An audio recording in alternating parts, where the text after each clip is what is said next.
দর্শক স্বাগত ৩ মিনিটের খবরে। অন্তর্বর্তী সরকারের আইন উপদেষ্টা অধ্যাপক আসিফ নজরুল বলেছেন, অন্তর্বর্তী সরকারের ৩টি প্রধান কাজ হচ্ছে গণহত্যার বিচার, সংস্কার ও নির্বাচন। শনিবার রাজধানীর কৃষিবিদ ইনস্টিটিউটে ফোরাম ফর বাংলাদেশ স্টাডিজ আয়োজিত সংলাপে তিনি বলেন, আন্তর্জাতিক অপরাধ ট্রাইব্যুনালের বিচারক ছিলেন না, তদন্ত কর্মকর্তা ছিলেন না। ১ সপ্তাহের মধ্যে প্রসিকিউশন টিম করা হয়েছে, কিন্তু তড়িঘড়ি করে বিচারকে প্রশ্নের মুখে ফেলা যাবে না।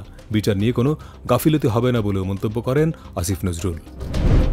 আগামী জাতীয় সংসদ নির্বাচনে বেগম খালেদা জিয়ার অংশ নিতে বাধা নেই বলে জানিয়েছেন অ্যাটর্নি জেনারেল আসাদুজ্জামান। তিনি বলেন, খালেদা জিয়ার বিরুদ্ধে যেসব মামলা হয়েছিল সেগুলো এরই মধ্যে নিষ্পত্তি হয়েছে। তবে বিচারে দণ্ডিত হলে শেখ হাসিনা নির্বাচনে অংশ নিতে পারবেন না বলেও জানান তিনি। শুক্রবার রাজধানীর এফডিসিতে ডিবেট ফর ডেমোক্রেসি আয়োজিত এক অনুষ্ঠানে তিনি বলেন, অন্তর্ভুক্তিমূলক নির্বাচনের জন্য আওয়ামী লীগের অংশগ্রহণ মুখ্য নয়। জুলাই হত্যাকাণ্ডের দায়ে দণ্ডিত হলে শেখ হাসিনা সহ আওয়ামী লীগের অনেক নেতাই নির্বাচনে অযোগ্য হবেন। শেখ হাসিনার নির্মম পরিণতি ও পলায়নের পর তার পাশে এখন দলের কেউ দাঁড়াতে সাহস পাচ্ছেন না বলেও মন্তব্য করেন অ্যাটর্নি জেনারেল। সচিবালয়ের কর্মকর্তা কর্মচারী এবং অনুমোদিত সরকারি কর্মকর্তা কর্মচারীদের বাইরে সবার সচিবালয়ে প্রবেশ পাস বাতিল করা হয়েছে। শুক্রবার স্বরাষ্ট্র মন্ত্রণালয়ের দায়িত্বপ্রাপ্ত প্রধান উপদেষ্টার বিশেষ সহকারী মোহাম্মদ খোদাবক্স চৌধুরী স্বাক্ষরিত সংবাদ বিজ্ঞপ্তিতে এই তথ্য জানানো হয়েছে। এতে আরও উল্লেখ করা হয়, পরবর্তী নির্দেশ না দেওয়া পর্যন্ত অ্যাক্রিডিটেশন কার্ড ব্যবহার করে সাংবাদিকরাও সচিবালয়ে প্রবেশ করতে পারবেন না। যাদের পাস বাতিল করা হয়েছে তারা আগামী ১৫ দিনের মধ্যে ঢাকা মহানগর পুলিশের ক্রাইম কমান্ড অ্যান্ড কন্ট্রোল সেন্টারে অস্থায়ী প্রবেশ পাসের জন্য আবেদন করতে পারবেন। সচিবালয়ে অগ্নিকাণ্ডের ঘটনায় উদ্ভূত পরিস্থিতিতে নিরাপত্তা বিঘ্নিত হওয়ায় এই আদেশ দেওয়া হয়েছে বলে বিজ্ঞপ্তিতে উল্লেখ করা হয়। এ বিষয়ে প্রধান উপদেষ্টার কার্যালয় থেকে জানানো হয়েছে, সচিবালয়ে ঢুকতে সাংবাদিকদের কাছ থেকে শিগগিরই নতুন করে আবেদন নিয়ে অ্যাক্রিডিটেশন কার্ড দেয়া হবে। সময় টেলিভিশনের ৫ জন সাংবাদিকের আকস্মিক চাকরি হারানোর ঘটনায় নিজের জড়িত থাকার অভিযোগ অসত্য ও ষড়যন্ত্রমূলক বলে মন্তব্য করেছেন বৈষম্য বিরোধী ছাত্র আন্দোলনের আহ্বায়ক হাসনাত আবদুল্লাহ।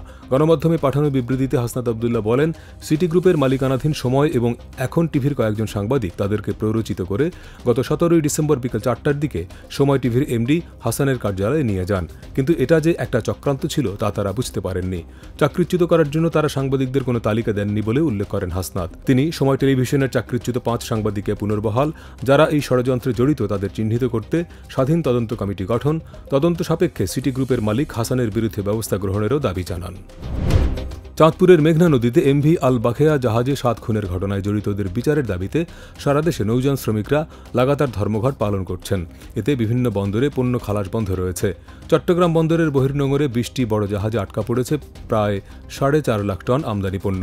আর বহির্নোঙরে বড় জাহাজ থেকে পণ্য নিয়ে দেশের বিভিন্ন নৌপথে যাওয়ার সময় আটকে আছে ৭৭০টির মতো লাইটারের জাহাজ, যেগুলোতে রয়েছে ১০ লাখ টনের মতো বিভিন্ন পণ্য।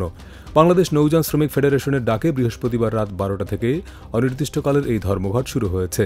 ৭ হত্যার সুষ্ঠু তদন্ত এবং প্রকৃত কারণ উদ্ঘাটন, অপরাধীদের গ্রেপ্তার, নৌপথে সার্বিক নিরাপত্তা ও নিহত প্রত্যেককে ২০ লাখ টাকা করে ক্ষতিপূরণ দেওয়ার দাবিতে এই ধর্মঘট চলছে।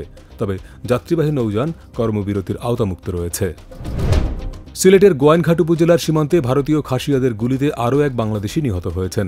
শুক্রবার সন্ধ্যার দিকে উপজেলার বিছানাকান্দি ইউনিয়নের দমদমিয়া সীমান্তের ১২৬১ পিলার এলাকায় এই ঘটনা ঘটে। নিহত তরুণের নাম সবুজ মিয়া। বিজিবি বলছে, সবুজ সহ আরও কয়েকজন ভারতের ভেতরে খাসিয়াদের এলাকায় প্রবেশ করেন। সেখানে তাদের মধ্যে দ্বন্দ্বের এক পর্যায়ে ভারতীয় খাসিয়া নাগরিকের গুলিতে সবুজ নিহত হন। এর আগে বৃহস্পতিবার সিলেটের জৈন্তাপুর উপজেলার মিনাটিলা সীমান্তে খাসিয়াদের গুলিতে মারুফ আহমেদ নামে এক কিশোরের মৃত্যু হয়। এতক্ষণ সাথে থাকার জন্য ধন্যবাদ।